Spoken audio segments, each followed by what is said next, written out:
being financially stable is very important. But if you look at your financial stability versus the equation of happiness, it's not really that important. After you are financially stable, it's really not that important, isn't it? That is correct. Have you heard about that study where it says what is the level of income that people need to have in order for them to not stress about the money? It's researcher Dunton, and they say that when you reach a level of $75,000 worth of income, your level of happiness doesn't increase exponentially. Often people that do not have money will stress a lot. It'll cause a lot of anxiety in the family and with the relationships. But yeah, it's when we say that money is not the only thing in life, it really isn't the only thing in life. I think we all know that relationships is really important. Connection is really important with people.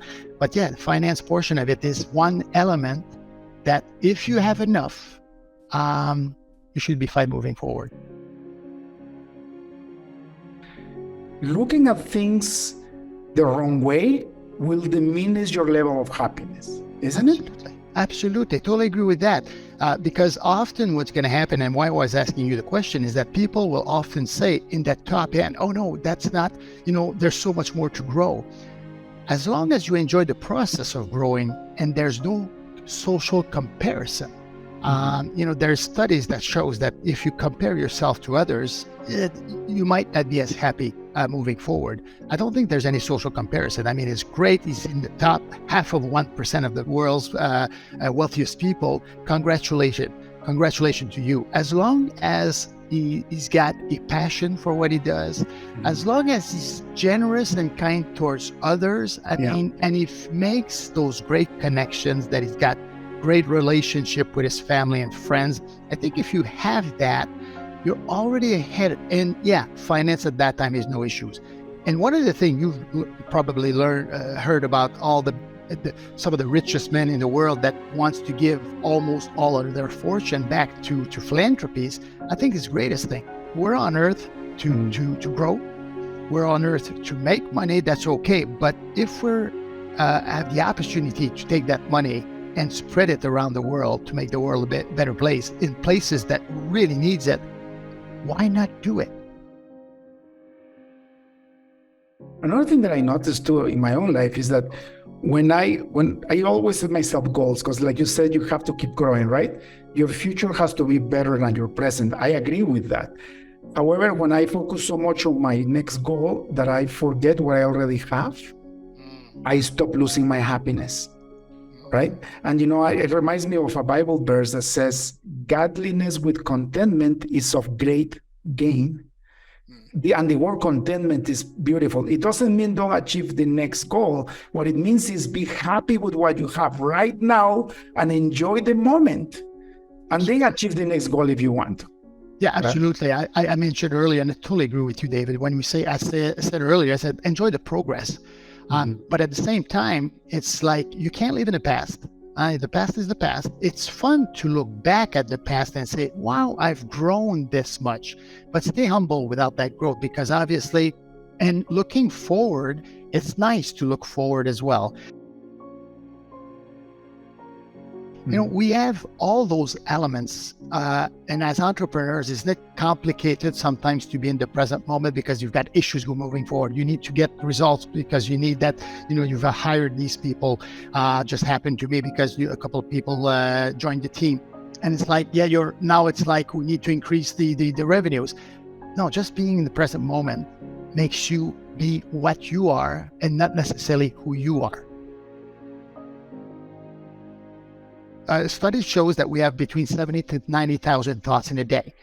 And most of them, up to 70% of them are negative thoughts. So when you think about it, that's like, and there's a Lasada ratio. That's a professor that find out that for each negative thoughts, you need to have 3 positive thoughts just to counter or break even. So when you think about it, it's like the numbers don't match up. You cannot in a day become more positive.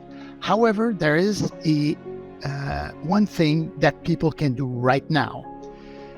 Start small, but you can do it on a daily basis. start writing in your gratitude journal. I've done it with one of my clients who had many addictions and was even thinking about suicide. Yeah, not fun. And I'm not a psychologist, but at the same time, we've read enough about different experts to just say gratitude journal often works, but you need to start small. So by writing in your gratitude journal, literally writing in your journal, positive emotions, positive elements that happen in your day, only positive elements that happen in your day, because obviously we know you and I have had many negative elements in our negative emotions or negative events that happen in a day. As an entrepreneur, we deal with that, and that's what we're talking about, obstacles.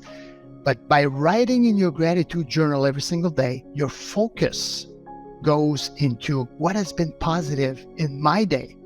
Mm-hmm. And if that Lasada ratio makes sense, by writing only positive elements, you'll start noticing that you do have positive elements in your life or positive things that happens in your life. And with this client, what I did is that on a daily basis, I would and I told him, I said, I'm going to text you the word gratitude. Mm-hmm. And I want you to want to help you to make sure that you do right on a mm-hmm. daily basis. You know, the studies about changing habits, there's so many studies on that. Some people say you can change habits almost instantly. It's feasible if you only start small. Often we hear 21 days to change a habit.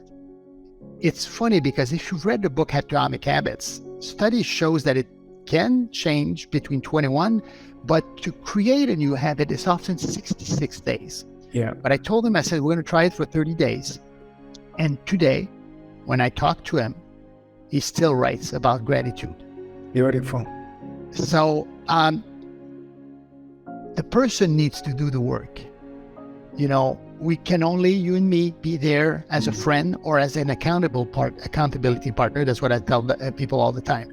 I'll make sure that I'm there for you if you need to talk. I'll make sure to just make you think of what the science and the research shows.